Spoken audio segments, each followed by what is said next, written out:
Bonjour à tous, je suis ravi de vous retrouver pour ce tout nouveau podcast de la direction départementale des territoires et de la mer de l'Eure sur la thématique des inondations.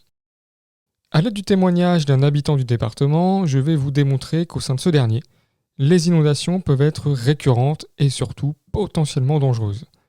Monsieur Mullois, qui m'accompagne aujourd'hui, est originaire de Gaillon et a connu principalement 4 épisodes d'inondations au sein de notre département, dont les 3 premières ont été causées par le débordement de la Seine tout simplement, et la dernière par un orage particulièrement pluvieux. Monsieur Mullois nous livrera donc son témoignage de ces 4 épisodes d'inondation, et sans plus tarder, débutons. Bonjour Monsieur Mullois, merci d'avoir accepté notre invitation. Pouvez-vous vous présenter dans un premier temps auprès de nos auditeurs ? Oui, bonjour Monsieur Mélier.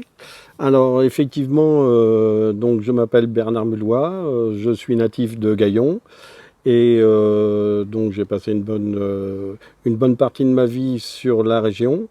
Et en ce qui concerne les crues de la Seine, j'en ai subi 3 et une autre expérience d'orage intensif par la suite. Très bien, merci. On va rentrer maintenant dans le détail de vos 4 épisodes d'inondation que vous avez vécus, en commençant par le tout premier. En quelle année avez-vous subi votre première expérience des inondations ? Étiez-vous à Gaillon ? Alors en ce qui concerne l'année, c'était 1955 et le lieu précis, c'était donc avenue de la Gare à Gaillon. Et cette rue a été rebaptisée avenue François Mitterrand, là où j'habite actuellement. Super. Et quels souvenirs en gardez-vous justement de cette inondation ? Oui, je me souviens d'une inondation particulièrement importante et l'eau remontait par les égouts. Il y avait suffisamment d'eau pour naviguer. Et justement, les pompiers avaient circulé en Zodiac dans notre rue et laissé en dépôt la dite embarcation dans le sous-sol de mes parents. Je comprends très bien l'usage de l'embarcation pour se déplacer, puisque la crue de 1955 est considérée comme une crue assez importante de la Seine. On la qualifie d'ailleurs de crue cinquantennale, c'est-à-dire qu'elle a une probabilité d'1 sur 50 de se produire chaque année. Pour information d'ailleurs, la Seine avait atteint une hauteur d'eau de plus de 7 mètres à cause de pluies diluviennes qui ont eu lieu sur plusieurs jours, du 10 au 17 janvier plus précisément. Ce qui est conséquent et peut inonder effectivement de nombreuses communes en bord de Seine. Passons maintenant au deuxième épisode dont vous avez été confronté. Pouvez-vous m'en dire plus ? En 1982, à Villers-sur-le-Roule, chemin de halage où j'avais fait construire, la Seine est entrée en crue. J'ai emprunté le chemin en voiture en rentrant du travail et il faisait presque nuit et l'eau atteignait le pot d'échappement de mon véhicule. Imprudemment, j'ai roulé sur près de 2 km avec la peur au ventre et je ne distinguais plus les limites naturelles de la Seine, de l'accotement, le chemin de halage et les champs.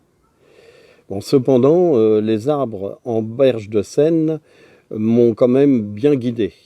D'où l'intérêt effectivement de ne surtout pas s'engager sur les routes ou les chemins inondés, car même si les arbres vous ont guidé, lors d'une inondation, il est très souvent impossible de distinguer ce qui se trouve sous l'eau. On peut très vite se retrouver piégé, ou même se blesser par différents obstacles. Et concernant la crue de 1982, son pic atteignait 6,14 mètres de hauteur, ce qui en fait une crue décennale, c'est-à-dire une crue de faible ampleur, qui a une probabilité d'1 sur 10 de se reproduire chaque année. Cependant, elle vous a tout de même bien marqué et démontre que même lors d'une crue de la Seine qui nous semble assez faible, il faut rester très vigilant. Continuons maintenant, quelques années plus tard, où vous avez été confronté à votre dernière crue de la Seine, je crois. C'est bien cela ? Oui, exactement. Quelques années plus tard, en 1988, la Seine est de nouveau montée en crue. Mais cette fois-ci, j'ai été obligé de laisser ma voiture à côté du pont de chemin de fer, situé près du tunnel SNCF. Et ceci pendant plusieurs jours. Le matin, avec des bottes, il fallait rejoindre le véhicule pour aller travailler. Mais ceci avec lenteur, car l'eau arrivait à quelques centimètres du haut de la botte. Idem le soir pour rejoindre le domicile. Et justement, la particularité de la Seine, c'est que la décrue est lente. C'est pour cela que pendant plusieurs jours, votre voiture est restée bloquée. Il faut donc être vigilant au fait qu'il faut bien attendre que la décrue de la Seine soit terminée, voire suffisamment avancée pour reprendre normalement les déplacements. il ne faut surtout pas prendre de risques lorsque le doute subsiste. Passons maintenant à l'année 2016 où la commune de Gaillon est confrontée à un orage stationnaire particulièrement intense et pluvieux. Si vous étiez sur place, comment l'avez-vous vécu ? Oui, effectivement, c'est la dernière expérience en cours. J'espère qu'il n'y en aura pas d'autres. Le jour de la fête de la musique en 2016, un violent orage est survenu et a recouvert l'avenue François Mitterrand à Gaillon.